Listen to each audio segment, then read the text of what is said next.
let's queer up the U.S. view. Census Bureau requests permission to ask about sexual orientation and gender identity. The U.S. Census Bureau is asking for the administration for permission to test questions about sexual orientation and gender identity for people age 15 and above on its most comprehensive annual survey of life in the country. The statistical agency wants to test wording, response categories, and placement of gender identity and sexual orientation questions in the American Community Survey, which collects data from 3.5 million households each year. The ACS covers a wide range of topics from family life, income, education levels, and employment to commuting items, internet access, disabilities, and military service. An economics professor at the University of Massachusetts Amherst said the questions will help learn about health, economic, housing, and other outcomes that might be worse for the community. The professor said due to the stigma and discrimination the community faces, researchers can track changes over time to see if laws and policies are leading to more equality. The Census Bureau already has requested millions of dollars to study how best to ask about sexual orientation and gender identity. The results could provide much better data about LGBTQ plus population nationwide. I think that it's great that they're including this so there's a place and there's a spot and people are able to say who and where they are. So the problems and the issues can actually be counted, where maybe before they weren't even recognized. Yeah.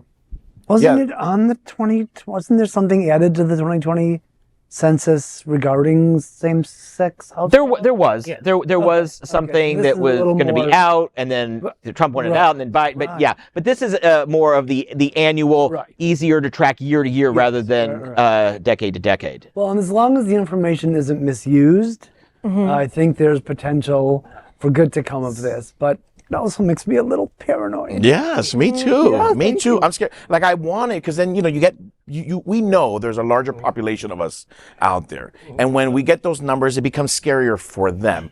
But what are you doing with that information? Like you know where we are now. Like you know how to target us now. You know what cities we're in. So that's the scary part. I don't know what they're going to use this for. I believe that by law, these data is only for research purposes, and they cannot record names. Okay. That makes us feel better. Yeah. Remember when Trump tried to stick a citizenship question under the census and he got shot down? That's the reason. They cannot ask individuals who participate in the census on what kind of nationality they are, or whether they are actual U.S. citizens or not, because they do not want, the general fear is that that's a conservative administration is going to use that to enforce unjust immigration policies.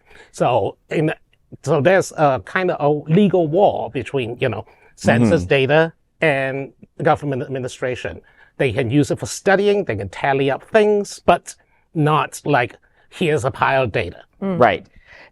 I think it's important that we're just asking the questions. Yeah. To be honest, you referenced the controversy back in 2018, 2019 when they were putting together the survey.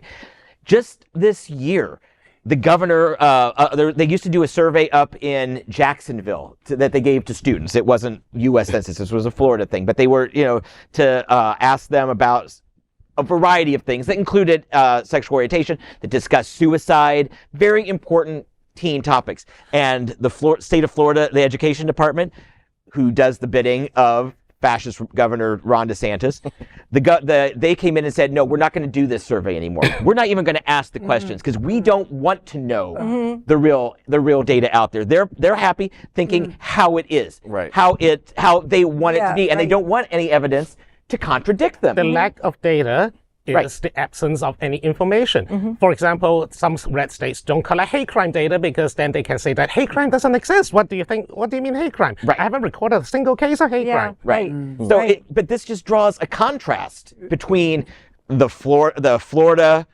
terribleness, the government that just wants to put its head in the sand and say, you can't see me, versus the national government, which is still fortunately much more balanced, with both parties at the top. And they're saying, yeah, we're going to go ahead and ask these questions.